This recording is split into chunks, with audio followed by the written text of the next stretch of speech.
Tumejiandaa vizuri kabla ya mchezo wa kwanza na kwa asilimia kubwa yale ambayo tulijiandaa nayo tulifanikiwa nayo, na tumejiandaa pia tangu tumefika Zanzibar hapa takribani siku 4 zilizopita.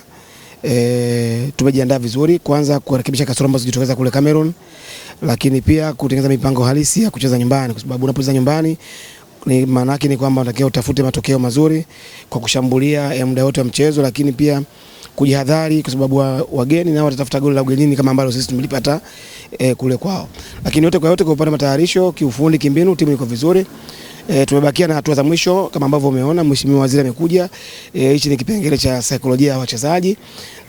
Naamini kabisa kwamba tutamalizia machache ambayo yamebakia kuelekea kwenye mechi ya kesho. Lakini kubwa ni kwamba Watanzania wanaoishi Zanzibar na wengineo, ningetamani kuona wanakuja kuwa sehemu ya matokeo ya mchezo huo, si kuja kuangalia mechi, kuja kuisupport timu yetu, kwa sababu kuja kuangalia inawezekana, lakini kikubwa ningependa kuwaomba wafike kwa wingi uwanjani kuja kuisupport timu yetu, kuipa nguvu timu yetu.